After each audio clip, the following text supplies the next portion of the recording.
Buenas tardes, estimados alumnos del curso sobre la importancia de la estadística para la industria y el comercio de la Escuela Nacional de Estadística de esta Oficina Nacional de Estadística. Hoy nosotros estamos muy contentos de contar con la presencia de la señora Circe Almanzar, quien es una autoridad en el país con más de 15 años de experiencia liderando la Asociación de Industria de la República Dominicana e incidiendo en prácticamente todos los asuntos relacionados con la industria de la manufactura en el país. Circe, te queremos agradecer que nos acompañes hoy. Como te contaba, yo tengo muchísimos estudiantes en la N de la UNE, son 97 estudiantes, y estamos aprendiendo un curso semipresencial. Nosotros nos vemos todos los meses durante 2 horas, pero nos vemos todos los días en un aula virtual que tiene la UNE, y ahí aprendemos muchísimo sobre la industria y el comercio. Entonces queremos compartir contigo hoy tu visión sobre el sector industrial y que tú nos eduques y nos enseñes un poquitico de todo lo que tú sabes. Claro, cómo no. Bueno, Circe, queremos compartir contigo primero que nos cuentes un poquito qué es la industria de manufactura dominicana, cuáles son sus principales características y por qué es importante que en el país haya producción nacional. Bueno, antes que nada, agradecer esta oportunidad de hablarle de manera directa a estos estudiantes en una oficina que yo me siento muy orgullosa del trabajo que están realizando, sobre todo que viene de una maestra, dirigido por una maestra como Alexandra Izquierdo. Para que le puedan entender lo que es la industria manufacturera, mucha gente piensa que industria es cualquier empresa. La industria manufacturera se diferencia de lo que es una empresa de comercio, una empresa de servicio, en que básicamente transforma un bien. Transforma un bien ya sea por la vía manual, por la vía de una maquinaria o por la vía del conocimiento. Es una industria que tiene siempre un proceso de valor agregado, de añadir una pieza en cada paso de su estructura. La industria es lo que genera impuestos a nivel de todos los sectores productivos, porque se encadena con el sector agrícola, en el caso de la agroindustria, se encadena con los agregados, en el caso de la minería, se encadena también con otros productos que pueden ser de la naturaleza, recursos naturales, como es el caso de los productos químicos, o como puede ser también un producto de petróleo, de generación de plástico, y también se encadena hacia arriba. Se encadena con el comercio, se encadena con las telecomunicaciones, se encadena con el turismo porque le suple productos, pero también se encadena con cada una de las universidades porque a través de la academia se pueden generar ideas para nuevos productos. Por eso yo me siento muy orgullosa de representar un sector que sin él no habría cómo tener otros sectores. Es un sector que puede ser tan primario como tan altamente tecnificado, dependiendo de la educación que tengamos los dominicanos y de la capacidad tecnológica que podamos tener en el país. Y por eso apostamos tanto a la capacitación, a la profesionalización, a la innovación, porque en la medida en que nosotros pues tenemos mayor valor agregado, generamos impuestos aquí, generamos empleos aquí, generamos valor económico aquí, ahorramos divisa por productos importados y también, por supuesto, creamos riquezas aquí. Qué bueno, Circe. En el curso nosotros estamos estudiando los diferentes y variados productos estadísticos que hay en el país. Tú eres una experta y conoces cómo la Oficina Nacional de Estadística, el Banco Central y muchísimas instituciones como Proindustria y otras hacen levantamientos de información y procesan datos. Nosotros en el curso estamos estudiando esos diferentes datos y estadísticas que reflejan algunos rasgos del sector. Hemos podido ver en este curso cómo el sector ha venido disminuyendo ligeramente su participación en la economía y la generación de empleos. Pero también hemos visto muy positivo cómo es el sector productivo que más empleos formales genera, aunque ya no son los mismos empleos, por ejemplo, que antes. Quisiéramos saber de ti qué ha ocurrido que se dan estas situaciones. Otros sectores han crecido, ha perdido competitividad. ¿Cuáles factores han sucedido que vemos este desempeño? La participación en el PIB del sector industrial pudiera verse de dos formas. Una, de que hemos perdido participación por el hecho de que otros sectores han crecido. Y eso es importante porque en una economía que se diversifique trae más provecho, saca más provecho a la población y también más bienestar a todos los ciudadanos. No dependemos solamente de un sector, sino que también hay sectores que están creciendo como el turismo. Y eso es sano. Yo diría que desde ese punto de vista, el decrecimiento porcentualmente en la participación del PIB no quiere decir que la industria ha dejado de crecer. Ahora bien, nuestra meta, nuestro propósito es lograr que la industria crezca o al mismo nivel del Producto Interno Bruto en el país o más allá del Producto Interno Bruto, porque eso preserva un nivel de participación en porcentual igualitario a los demás sectores de la economía. Nosotros estamos inmersos ahora mismo en un proceso que quizá para la República Dominicana llegó más tarde que otros países, que es el proceso de la globalización, de la apertura comercial. De hecho, nuestro país en prácticamente una década firmó acuerdos con 48 países del mundo. 48 países del mundo que no estamos hablando de cualquier economía, sino que estamos hablando de que tenemos tratados de libre comercio con Estados Unidos, que es la principal potencia del mundo, pero también con Europa, y así también con países del Caribe, que son menos competitivos o menos tecnificados y no son potencias mundiales, y con Centroamérica, que le podemos tener un intercambio y podemos sacar provecho de ese intercambio comercial. Eso abre la posibilidad y ha abierto la posibilidad de atraer importaciones mucho más baratas, porque al eliminar lo que es una barrera arancelaria con los tratados de libre comercio, los países con los cuales tenemos esa negociación pues empiezan a importar de manera más económica y muchos de esos países son más competitivos. Para mostrarle un ejemplo, desde que firmamos el acuerdo de libre comercio de ERE-CAFTA con Estados Unidos, las importaciones que provienen de Estados Unidos se han multiplicado por 10. Y eso ha hecho que haya una merma en la competitividad o en la producción del consumo dominicano. Eso hace que nosotros nos enfoquemos todavía más en promover una cultura exportadora, porque si bien estamos compartiendo nuestro mercado con otros países, porque ya están viniendo productos, entonces tenemos que también nosotros ampliar nuestros mercados hacia otros países. Y la estrategia es lograr que este país sea el centro de exportaciones hacia el área del Caribe y de la región. Eso nos abre un abanico de posibilidades, porque nosotros tenemos una situación geográfica muy ventajosa si lo comparamos con otros países. Estamos colocados en la mitad de América, pero también tenemos conexiones con lo que es la parte de Europa y de Asia. Y el hecho de que tengamos un acuerdo de libre comercio con Estados Unidos también nos puede permitir sacarle mucho provecho. Este es nuestro gran reto, pero sin embargo, para poder acceder a otros mercados, para poder ser competitivos, para poder mantener una participación en el PIB que vaya creciendo cada vez más, tenemos que diferenciarnos en los productos que hacemos. No podemos quedarnos con productos simples, tenemos que tener una diferencia en lo que es el producto desde el punto de vista de marca país. Por eso muchos de nuestros productos estrellas tienen alguna vinculación nostálgica.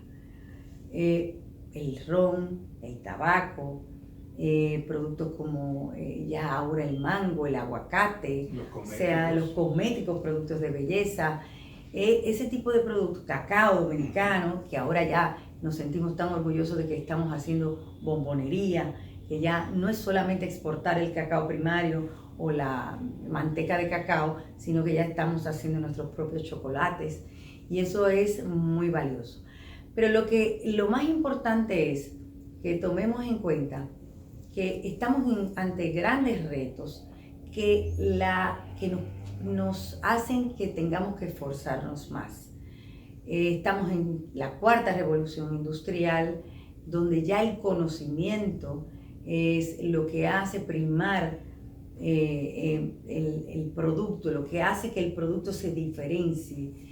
Y cuando hablamos de conocimiento, no estamos hablando necesariamente de un aparato digital o de una fórmula química que produzca el medicamento contra el cáncer. Cuando hablamos de conocimiento es que podamos hacer productos que sean diferenciados.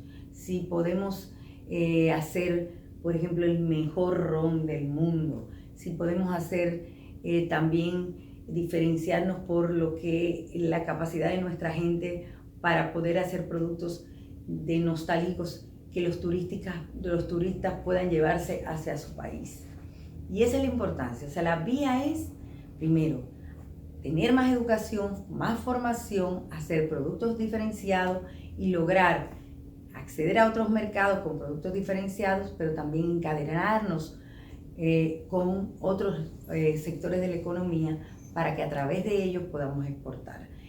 El turismo es, sin duda alguna, uno de las enclaves o de los servicios estrellas de nuestro país. Es el sector que mayor potencial les podemos dar. Y eso es bueno, es positivo.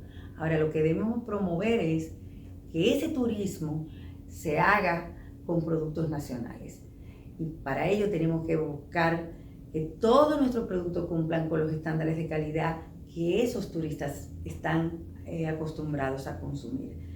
Yo veo muchas posibilidades en República Dominicana, pero también las posibilidades van a depender de que miremos que el camino no es ya un empleo de baja cualificación, es un empleo de alto conocimiento, es un empleo donde nosotros tengamos gente preparada, porque las máquinas que ya están en todas nuestras industrias prácticamente hacen que una fábrica que antes tenía 2.000 empleados, con 200 empleados pueda producir mucho más de lo que producía antes.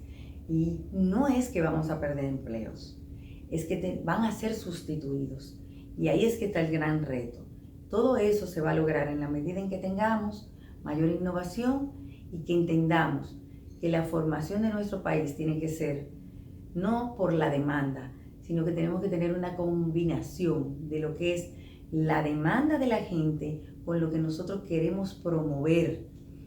La educación no puede ser solamente un tema de mercado, tiene que ser una promoción dirigida para que nuestros estudiantes, nuestros jóvenes se preparen para el futuro y podamos enfrentar los grandes retos de la cuarta revolución industrial.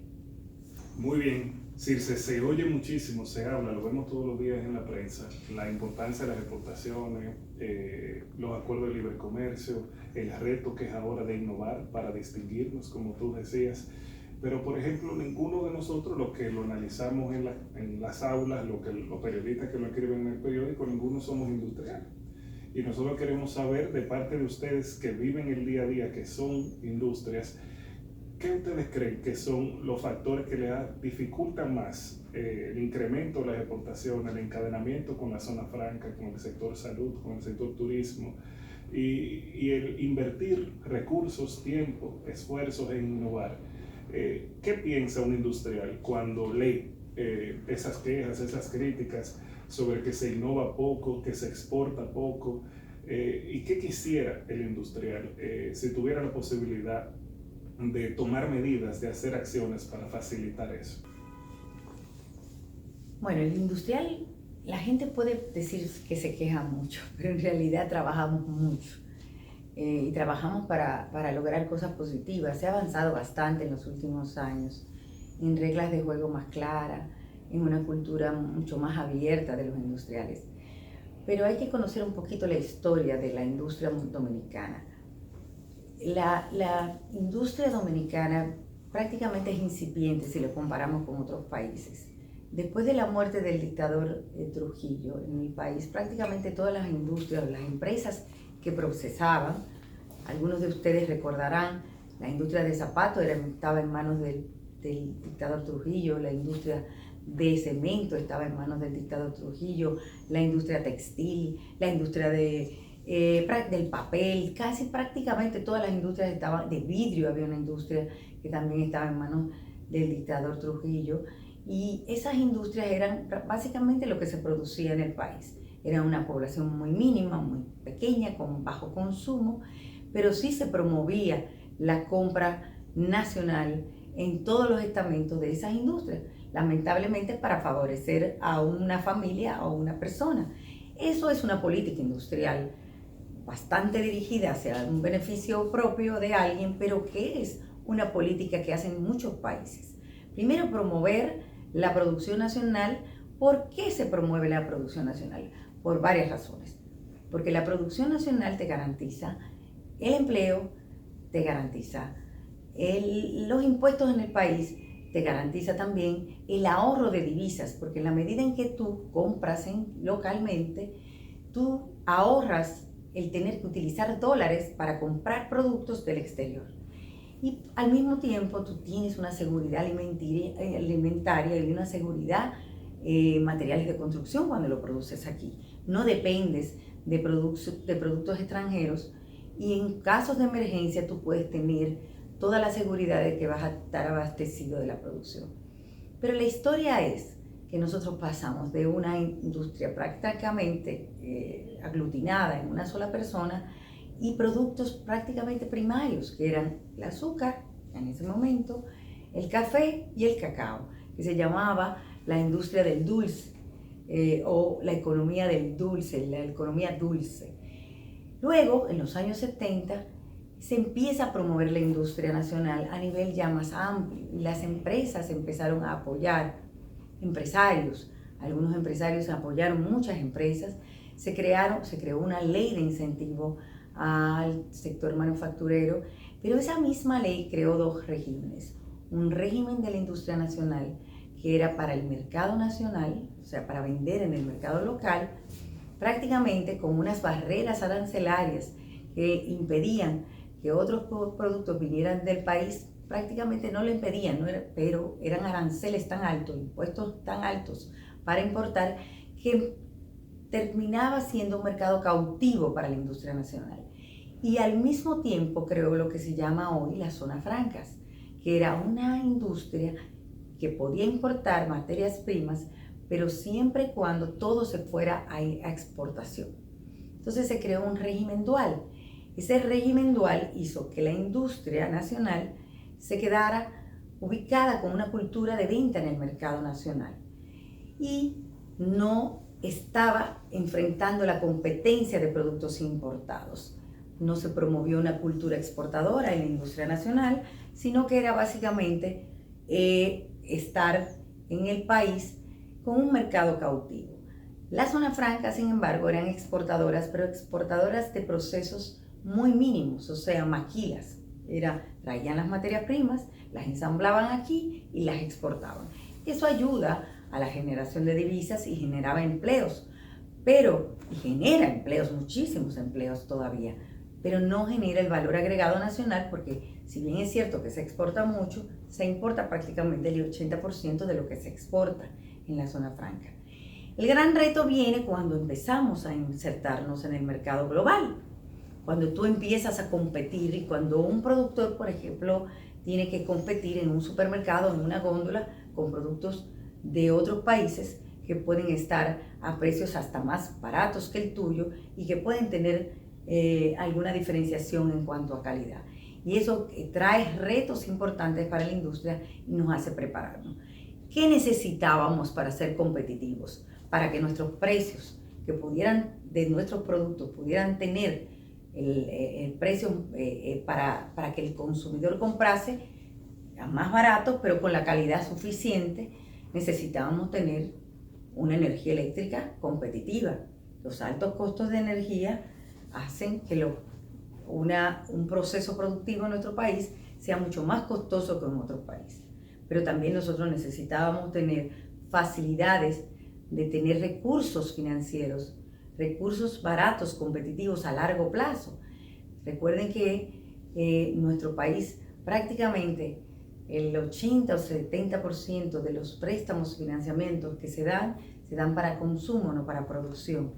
Eso ha ido cambiando, hemos ido trabajando. De hecho, ahora tenemos nuevos instrumentos financieros que nos permiten al sector productivo acceder a ellos y poder utilizar mecanismos de fideicomiso, los fondos de inversión, los fondos ahora, las garantías inmobiliarias, son novedosos y no los voy a abrumar con eso. Pero ese es un problema fundamental. Si tú no tienes capital de trabajo, barato, bajo costo, ¿cómo tú vas a emprender un nuevo negocio? Pero el otro tema que tenemos, y es muy relevante, es todo lo que es un proceso de burocrático, de permisología, que hace que para una industria sea muy costoso todo su proceso productivo. Imagínense que una industria antes de producir, antes de poner e instalar una maquinaria, tenía o todavía tiene que pagar, lamentablemente, impuestos en la aduana para traer su maquinaria. Tiene que buscar ese financiamiento, tiene que pagar impuestos anticipados en la aduana y tiene que pagarlo hasta por la materia prima que va a utilizar para ese proceso productivo, aún sin vender un solo peso, o sea, sin colocar un producto en el mercado.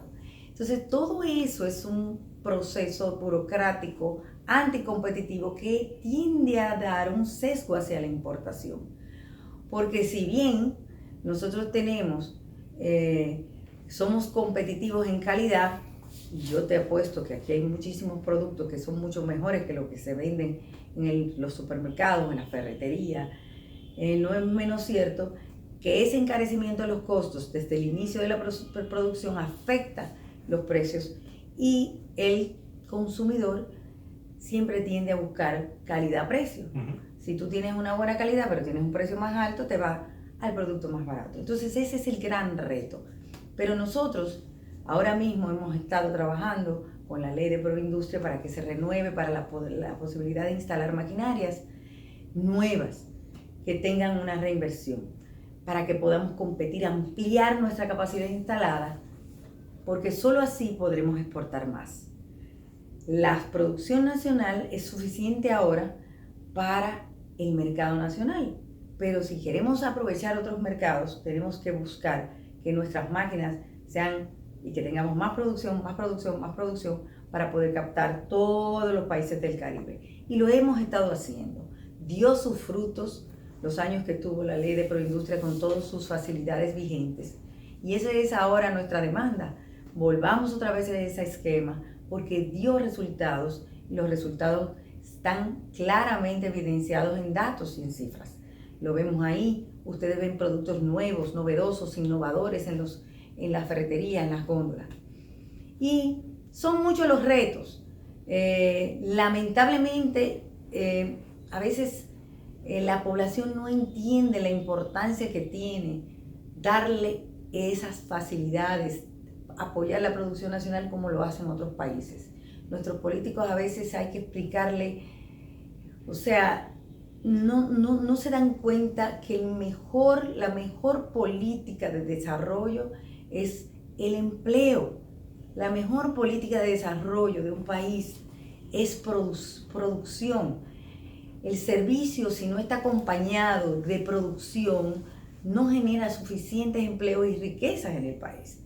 Entonces, yo les pongo un ejemplo. La mayoría de los países, grandes potencias mundiales, la mayor y la mejor política industrial que tienen son las compras gubernamentales. ¿Por qué? Porque las compras gubernamentales, tú tienes el Estado es que dirige su propia política. El gobierno puede decidir a quién le compra. Y esos países tienen programas especiales para que todos y cada una de sus entidades gubernamentales privilegien las compras nacionales, porque ese dinero que ellos gastan se le devuelve en impuestos y se le devuelve en empleos y se le devuelve en pago a la seguridad social, se le devuelven muchísimas cosas y también en encadenamientos productivos. Porque esa compra, por ejemplo, de un uniforme al mercado nacional hace que se compre la tela y se pueda producir la tela en el país también, pero que se generen empleos en la producción del uniforme, pero también que esa gente tenga dinero que trabaja ahí para costear todas sus necesidades, y esa gente consume en el supermercado, consume en el mercado, consume, hace su casa, hace su nueva vivienda, y esa es una verdadera política industrial. No pensemos en que el industrial es aquel grande que ustedes pensaban que era antes. El industrial es aquel que tiene una industria de quesos que tenemos que apoyar para mejorar su calidad. El industrial es el que tiene una panadería. El industrial es aquel que tiene también una empresa de jeans, o sea, de pantalones jeans, que lamentablemente era una industria muy atractiva hace 10 años y se ha caído por las importaciones desde China. Y pensemos en eso, o sea, es cualquier cosa que pueda hacer, una industria de software que pueda tener también instrumentos electrónicos, puede ser también, o una industria de equipamiento de una cámara de video, o una industria automovilística donde tengamos partes, porque también podemos pensar en grande. Sí. O sea, es todo. O esa misma industria de tabaco, de cigarro, que no es el tabaco, es el cigarro ya, con valor agregado, con una marca que te diferencia ya por un producto con mucho más nivel, porque tú tienes una marca país, o un chocolate, o el ron dominicano, o la cerveza dominicana. Ese tipo de cosas es lo que tenemos que pensar, porque lo que consumimos aquí es de aquí, y eso genera empleos aquí. Qué bueno, Circe, hablar contigo y escucharte, porque tú sabes que nosotros en el curso vemos muchas cosas técnicas, somos muy técnicos, vemos muchos números, vemos desempeño, indicadores y demás. Y contigo me gusta mucho escucharte porque les das la oportunidad de conocer la realidad de las cosas, que se esconden detrás de esos números. Es súper relevante eso que decías sobre el círculo virtuoso de la producción nacional, cómo eso impacta en la vida de la gente, cómo las personas tienen la posibilidad de tener un empleo, de acceder a la seguridad social, de acceder al salario, beneficios laborales. Las compras públicas, es muy interesante cómo tú respondes 4 preguntas que yo te quería hacer en una sola.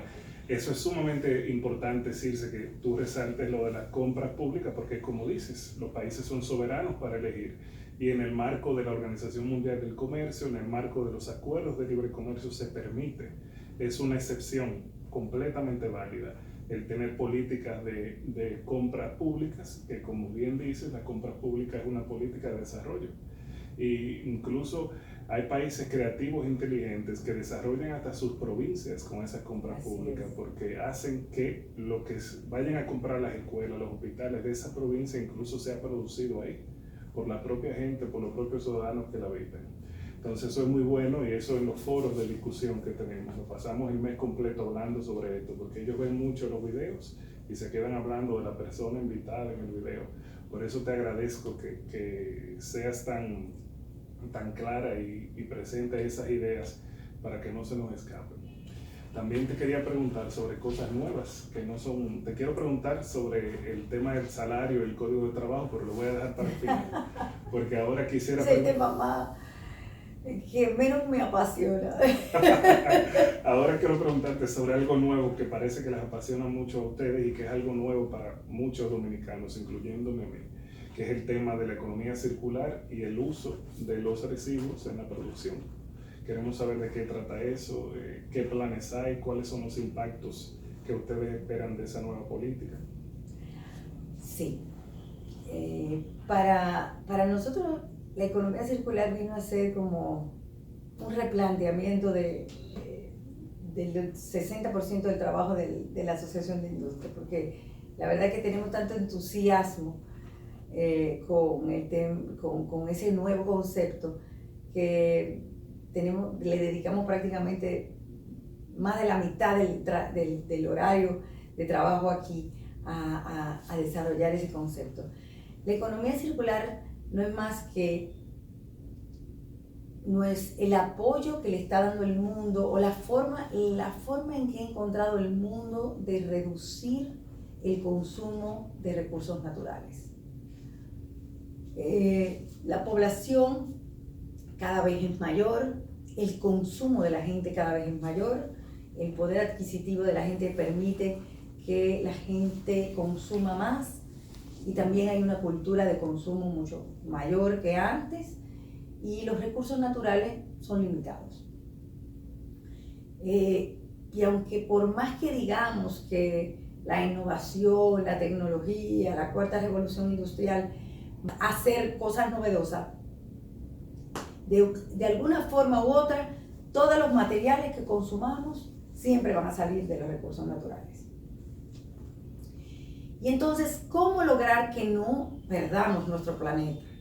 ¿Cómo lograr que nosotros mantengamos un nivel de consumo que no vaya incrementándose? ¿Cómo lograr que ese consumo, que no va a dejar de existir, por lo menos no siga incrementando el consumo de recursos naturales? O sea, el aprovechamiento de los recursos naturales.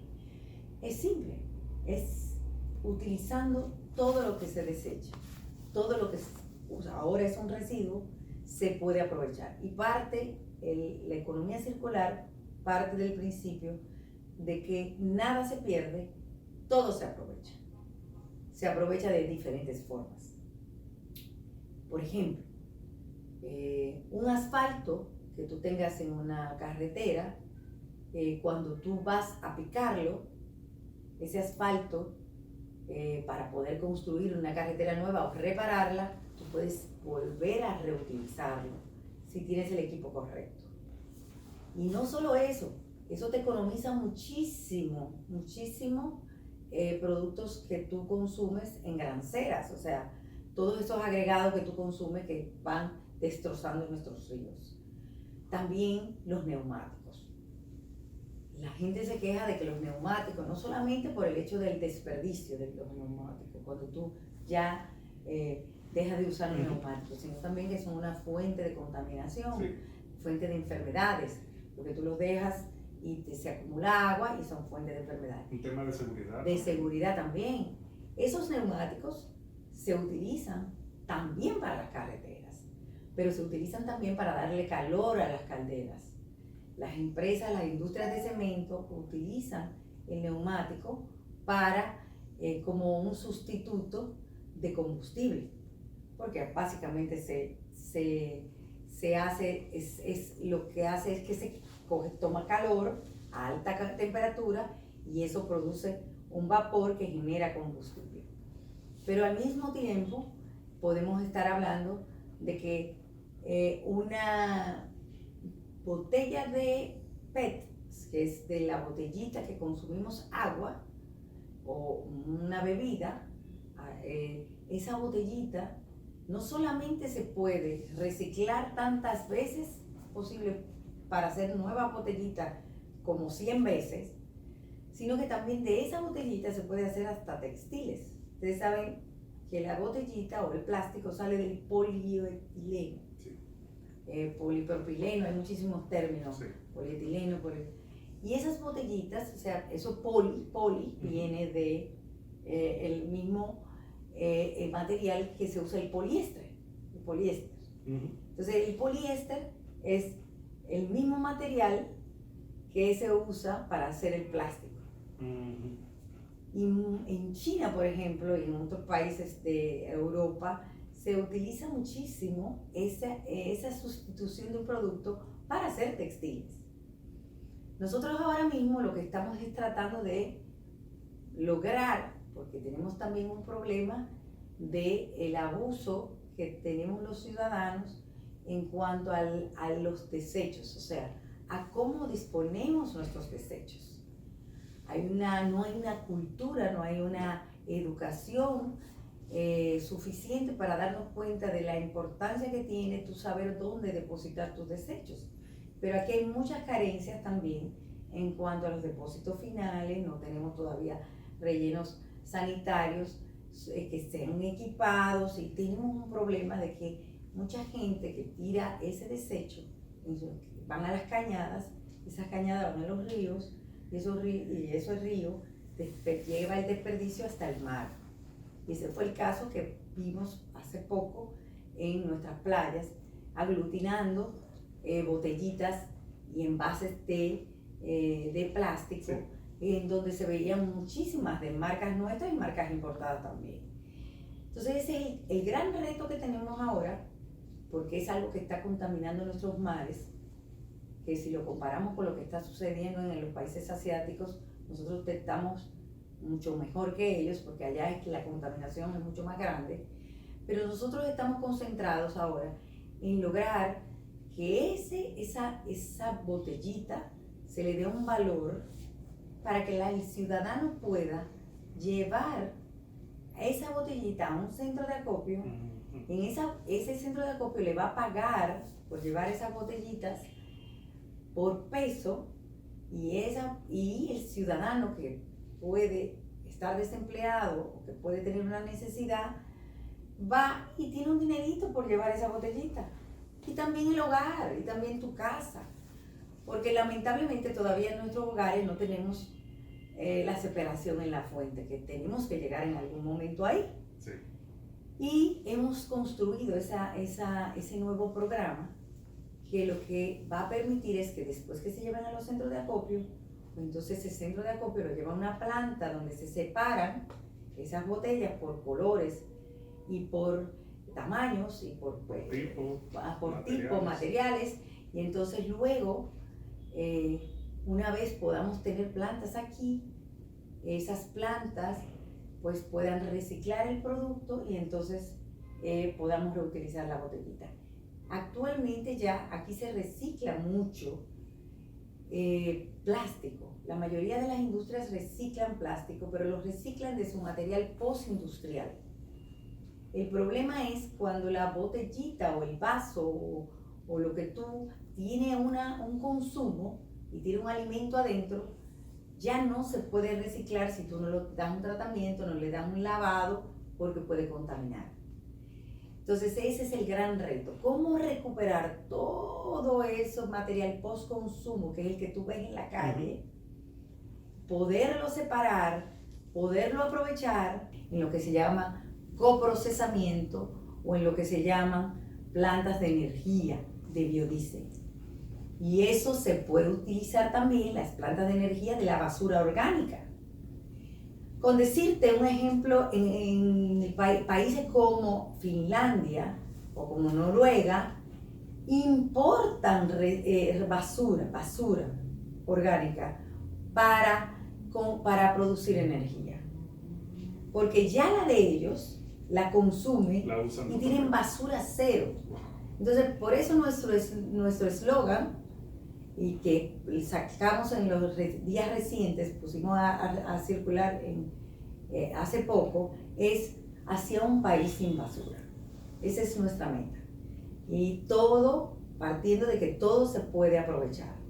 Y yo te puedo enseñar muchísimos ejemplos, pero esa es la pasión del momento. Qué bueno. No, pero eso es muy bueno, porque eso da muchísimas oportunidades. Además de que ahorra divisas. Y eso es muy importante desde el punto de vista económico. ¿Por qué? Porque te genera empleos, te genera riquezas, porque tú vas ahorrando, pero al mismo tiempo te ahorra muchísimas divisas. Porque en vez de tú importar más resina que no producimos en el país, que sale del petróleo, porque no tenemos petróleo, entonces lo que hacemos es que aprovechamos la que tenemos aquí. Y se genera, qué interesante.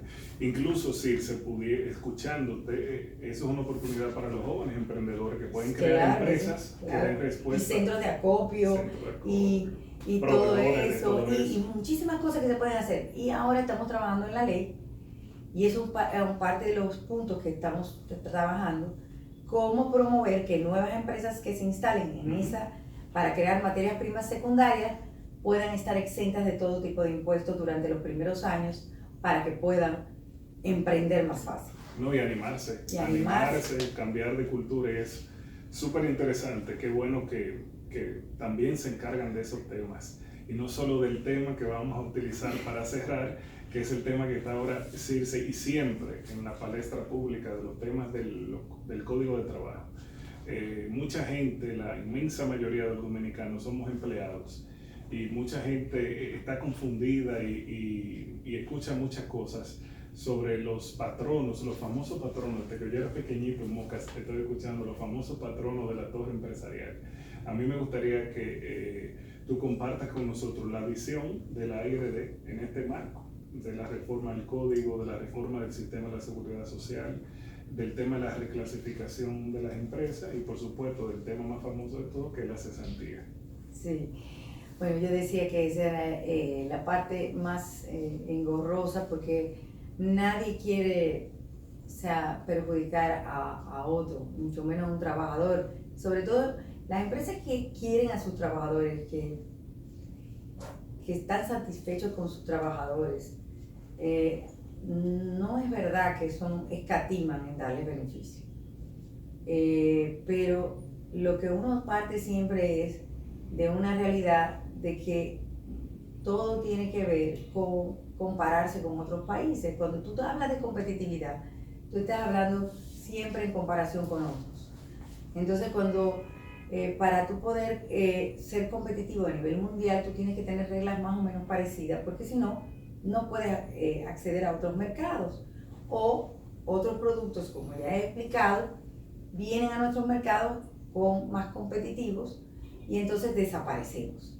Entonces, lo que podría provocar, si no hacemos los ajustes necesarios, es que nos salgamos del mercado y entonces no haya fuentes de producción ni haya fuentes de empleo. Entonces tenemos que tomar en cuenta eso. La competitividad es compararse frente a otro en cuanto a todo lo que es un factor que te hace más competitivo o menos competitivo. Todos los elementos que yo he hablado, que son energía, el costo de mano de obra o la mano de obra calificada, porque también es un tema importante, el hecho de los impuestos. Si tú tienes más impuestos que otros países, las inversiones se te van para otros países. O sea, todo eso se tiene que mirar desde un punto de vista holístico, muy amplio. Entonces nosotros tuvimos una reforma trascendental en nuestro país, que si bien tiene muchísimas mejoras que hacerse, yo diría que más en la regulación que en la ley, porque más es en la práctica que en la ley, fue la reforma de la Ley de Seguridad Social.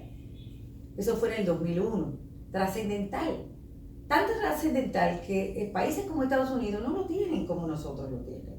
O sea, nosotros tenemos un sistema de seguridad social que le da por protección a los empleados y a los trabajadores, inclusive más protección que otros países desarrollados le dan. Y eso ha sido muy positivo y tenemos que cuidarlo y vigilarlo para que no se abuse del sistema. Ahora bien, esa seguridad social que se implementó en el 2001, hizo que nosotros tuviéramos como empresas y como empleadores nuevas cargas o nuevos aportes que dar. No les llamemos cargas, aportes, por cada empleado. Cada empleado, tú tienes que pagar un 20%, 21% de ese salario que tú le das al trabajador mensualmente para aportarlo a la seguridad social.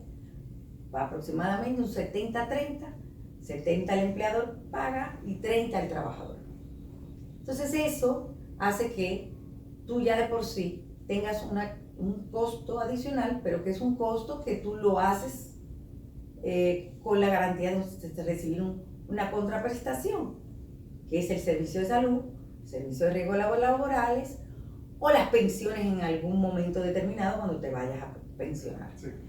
La cesantía venía a jugar un rol doble en nuestro país, porque muchos países que no tenían seguridad social, lo que hacían es que la cesantía, el pago de una indemnización, cuando tú sacas un trabajador de la empresa. Y ese trabajador, esa cesantía, que es una especie de compensación por tú haberlo sacado del empleo al trabajador, jugaba dos roles. Primero la indemnización por sacarlo, pero también es un aporte de toda la trayectoria que tú tuviste durante tu ejercicio en tu trabajo. Ya la pensión viene a jugar ese rol, que es la parte de todo el tiempo que tú duraste. Entonces, cuando tú sumas el pago de cesantía al momento de que se va un trabajador de una empresa que tú lo desahucias, más todas las cargas laborales, el peso es muy grande. Y no estamos hablando de las grandes empresas, el peso mayor lo tienen las medianas y las pequeñas empresas que son formales, porque algunas informales no pagan nada. Y entonces el tema es cómo lograr que haya un tope o que se nivele para que no haya tanta carga laboral para el porvenir siempre. No estamos hablando de que afectaría para atrás, sino para el porvenir. Sí. Es buscar un mecanismo nuevo. Pero los dos elementos más importantes que yo no entiendo cómo el sector laboral, el sector sindical, no ha sido el gran promotor de esto, es uno, que existe aquí en el país, se ha desarrollado por algunas debilidades que tiene el Código de Trabajo Dominicano, una mafia de abogados que muchas veces lo que hacen es comprar un caso de una persona, a veces ni siquiera es empleado de una empresa, te paga un dinerito, pero a veces es el empleado que sale perjudicado, te paga un dinerito, el abogado, te compra el caso y ese caso llega hasta que yo cuánta instancia con el abogado tratando de demandar a la empresa por millones de pesos por la falta de una adecuada legislación o regulación de que realmente el trabajador pueda tener una conciliación con el empleador para llegar a un acuerdo con el monto fácil de liquidación, como le llamamos nosotros. Y entonces eso ha creado que el propio trabajador se perjudique de esa situación y también un efecto negativo en la imagen de las empresas que nos está causando muchísimos problemas y desalentando inversiones inclusive. Entonces eso había que arreglarlo. En eso estamos de acuerdo, inclusive los abogados están de acuerdo en que hay que tener algún tipo de mecanismo para evitar que los trabajadores, que esos abogados se aprovechen del sistema. Y el otro es el horario, las flexibilidades de las jornadas. Hablaba yo casualmente en el día de hoy con parte del equipo de acá, de que el mundo ha cambiado tanto que tú tienes prácticamente muchísimos empleados que están desprotegidos o que podrían estar desprotegidos.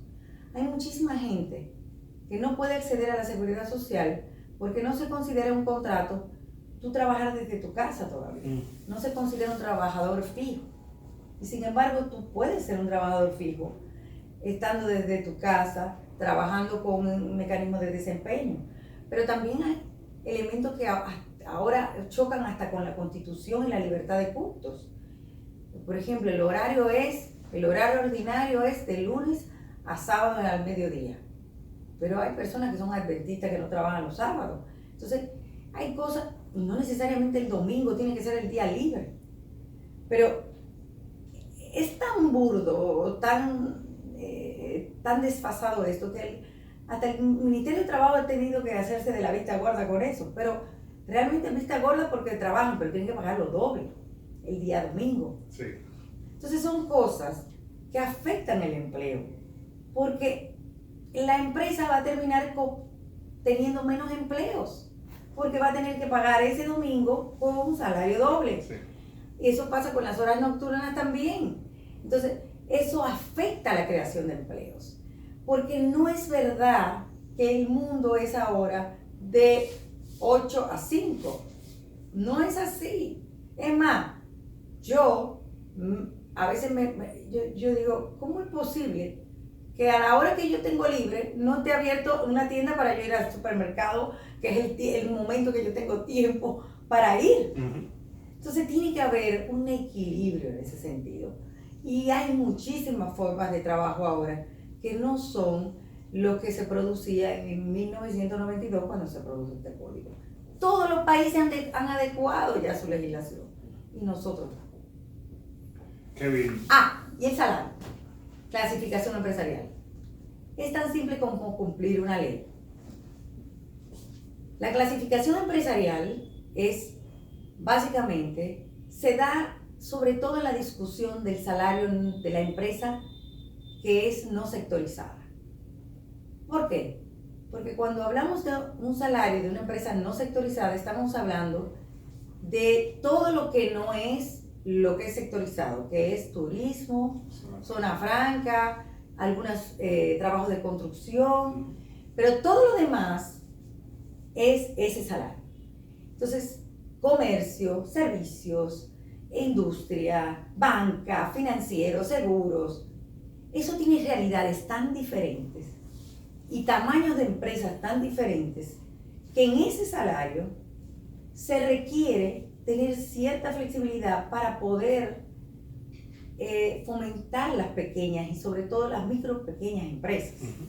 No es lo mismo tú hablar de una empresa grande que de hecho tiene hasta pacto colectivo, que no necesita ni siquiera salario mínimo, porque muchas de las industrias grandes, la mayoría yo diría, tienen sindicatos y negocian pactos con los trabajadores y su salario se fija por el pacto colectivo, no por el salario mínimo que se establece en la resolución. Entonces, cuando tú estás mirando todo eso, tienes que mirarlo en una perspectiva mucho más global. Porque esa empresita pequeña quizá no tiene la condición de pagar el mismo salario que paga la empresa grande. Pero al mismo tiempo, quizá una empresa pequeña no es tan pequeña.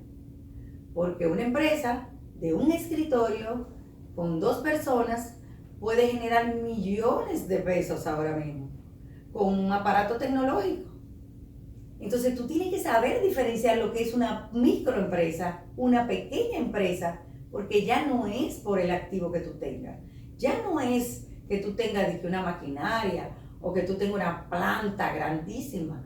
Muchas veces una empresa de servicio con 3 personas jóvenes pueden producir mucho más que lo que produce una industria manufacturera grandísima. Entonces, hay que clasificar bien el tamaño de las empresas. Y eso es lo que estamos tratando de motivar. Al parecer, hay un temor de que pueda producirse una reducción salarial. Y no es cierto, señores. Primero, nosotros estamos promoviendo que haya una cláusula en la resolución donde en ningún momento pueda producirse una reducción salarial. Todo lo contrario, que no se pueda producir para los trabajadores actuales, que no se pueda producir para los trabajadores que tú vayas a contratar nuevos, por si acaso sacas a uno y contrates otro, pero al mismo tiempo que incrementes hacia el salario incrementado más próximo. Si tú estás pagando tanto, tú incrementes hacia el salario incrementado más próximo. O sea que está bien claro en la propuesta que hicimos. Pero al mismo tiempo, tenemos que entender que esto lo que va a hacer es que en el porvenir, las autoridades van a regularizar el salario. Porque ahora mismo, tú tienes una resolución que te dice que toda aquella empresa que tenga en existencia de más de 4 millones de pesos tienen que pagar el salario mayor. Y no es verdad en la práctica. No es verdad. Entonces, ¿qué se crea? Una informalidad, se crea esta corrupción porque viene un inspector y tú te dices no, porque yo soy pequeña. Entonces, eso es parte de la formalización. Porque es muy importante la formalización, porque esa pequeña empresa va a poder calificarse también para vender como pyme en el Estado y también para acceder a programas especiales. Esa es la importancia que tiene eso. Qué bueno, de verdad que nos has dado una cátedra. Gracias. Bueno, te animo. Tú tienes muchos dotes de docencia, ¿eh? ¿Sí? No creo. No tengo paciencia. Bastante claro, ¿no? Eso se desarrolla. Y más ahora con esta nueva generación y estas facilidades, por ejemplo, de la clase. De las virtuales, me encanta eso. Sí, sí. Bueno, sí, para nosotros es un placer. Queremos, yo como docente de la escuela, ponerte a la escuela a tus órdenes. Si tanto la IRD como alguna de tus empresas quisiera utilizar los servicios de la Escuela Nacional de Estadística, ahí están los expertos. Nosotros no hemos promovido eso. Bueno, eso viene una oportunidad. Pero claro que sí hay. Todos esos programas, por ejemplo, ese programa que mencionabas de la economía circular, ustedes necesitarán muchísimos datos. Claro. ¿Dónde están esas empresas que producen? ¿Cuáles están cerca de río? No, de hecho eso estamos pensando.